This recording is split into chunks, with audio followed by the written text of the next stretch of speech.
En 1971, à l'ONU, une chaise se libère.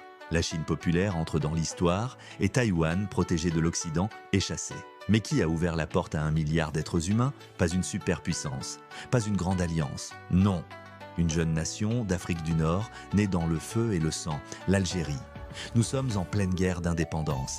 Les Algériens meurent, isolés, méprisés. Et pourtant, à des milliers de kilomètres, une voix s'élève, celle de la Chine populaire. En 1956, dans le secret, des combattants du FLN sont envoyés à Pékin. Ils sont formés dans des camps militaires, sur des avions à réaction soviétique, les fameux MiG-15 et MiG-17, adaptés aux cieux de demain. Pas pour parader, mais pour libérer. En octobre 1958, Pékin fait un geste que même les pays arabes hésitent à faire. Elle reconnaît officiellement le GPRA, le gouvernement provisoire de la République algérienne. Un acte politique, diplomatique et révolutionnaire.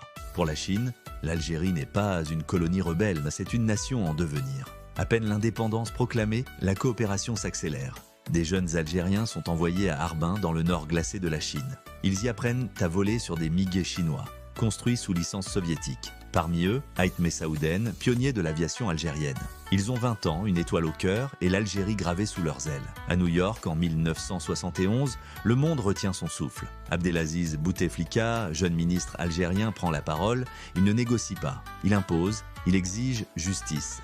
Et la justice triomphe. La résolution 2758 est à voter. Taïwan est expulsé. La Chine populaire entre à l'ONU. Ce jour-là, c'est l'Algérie qui remet la Chine à sa place légitime, dans le concert des nations. Après la guerre, le lien devient indestructible. La Chine construit des barrages, des hôpitaux, des routes en Algérie. Elle envoie des médecins dans le Sahara, forme des ingénieurs, des officiers. Et surtout, elle respecte l'Algérie. Jamais un mot contre elle, jamais une trahison. Pékin dira un jour « Nous ne serons jamais contre l'Algérie ». L'Algérie n'était pas riche, elle n'avait ni banque, ni missiles, ni siège permanent. Mais elle avait une voix. Et cette voix, elle a changé le monde. Car donner la parole à 1 milliard d'êtres humains, ce n'est pas une faveur, c'est un acte de civilisation. Et ce jour-là, c'est l'Algérie qui a civilisé l'histoire. Pour être un voyou, un vrai de vrai, un calibre ça ne suffit pas, il faut une cervelle.